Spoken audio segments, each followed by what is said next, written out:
கர்த்தருடைய பரிசுத்த நாமத்திற்கு மகிமை உண்டாவதாக. காலை வேளையிலே ஆண்டவர் நம்மோடு பேச அவர் ஆயத்தமாக இருக்கிறார். அதிகாலை வெளிச்சம் என்கிற அருமையான நிகழ்ச்சிக்கு பரிசுத்த ஆவியானவர் இந்த காலை வேளையிலே ஒரு அழைப்பை கொடுத்து உங்களோடு பேச விரும்புகிறார்.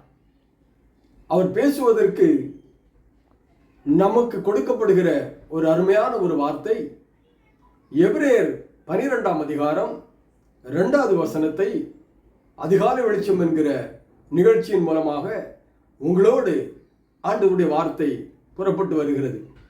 அந்த வார்த்தை சொல்லுகிறது, அவர் தமக்கு முன் வைத்திருந்த சந்தோஷத்தின் பொருட்டு அவமானத்தை எண்ணாமல் சிலுவையை சகித்து தேவனுடைய சிங்காசனத்தின் வலது பாரசத்தில் வீற்றிருக்கிறார்.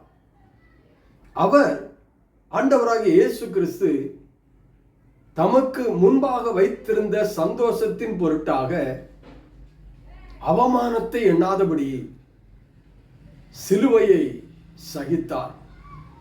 பிதாவாகிய தேவன் தம்முடைய குமாரனை இந்த உலகத்திற்கு அனுப்பினதின் நோக்கம் எல்லா ஜனங்களும் ரட்சிப்பை அடைய வேண்டும் என்பதன் நோக்கம்.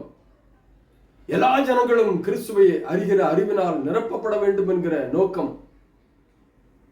அது மட்டுமல்ல, இந்த உலகம் எந்த சூழ்நிலை வந்தாலும் இந்த உலகத்தை ஜனங்கள், உலகத்திலே ஒவ்வொரு ஜனங்களும் கிறிஸ்துவை அறிய வேண்டும் என்கிற ஒரு இனம் புரியாத ஒரு சந்தோஷத்தை தேவன் தம்முடைய குமாரனுக்கு கொடுத்தது நிமித்தமாய் அவர் ஒரு காரியத்தை செய்தார்.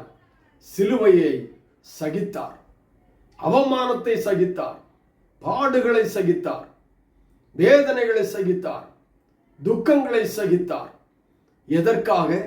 உங்களுக்காகவும் எனக்காகவும் அவர் சிலுவையை சகித்தார். சிலுவையை சகித்து ஒரு சந்தோஷத்தை அவர் நமக்கு வெளிப்படுத்தி இருக்கிறார். இந்த சந்தோஷம் பரிசுத்த ஆவியானவர் மூலமாய் கொடுக்கப்படுகிற ஒரு மகிமையான ஒரு சந்தோஷம். ரோமரிலே ஒரு அழகான ஒரு வசனம் வருகிறது, தேவனுடைய ராஜ்யம் புசிப்பும் குடிப்பும் அல்ல, அது நீதியும் சமாதானமும் பரிசுத்த ஆவியினால் உண்டாகிற சந்தோஷமாயிருக்கிறது.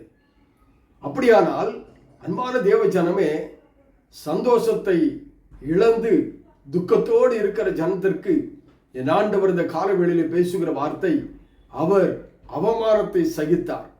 சகிப்புத்தன்மை ஒவ்வொருவருக்கும் வேண்டும் என்பதற்கு அடையாளமாக, முன்மாதிரியாக அவர் சிலுவையை சகித்தார்.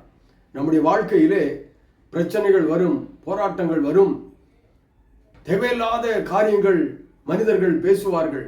ஆனால் ஒரு காரியத்தை நாம் செய்ய வேண்டும், சகிப்புத்தன்மை உடையவர்களாய் எல்லாவற்றையும் சகித்து, இயேசு சிலுவையிலே எல்லாவற்றையும் சகித்தது போல சகிப்புத்தன்மை நம்முடைய வாழ்க்கையில் வெளிப்படும் என்று சொன்னால் நமக்கு நிச்சயமாய் சந்தோஷத்தை அவர் வைத்து நமக்கு ஆசீர்வாதமாக்கி தருவார். கர்த்தர் உங்களை ஆசீர்வதிப்பாராக. ஆமென்.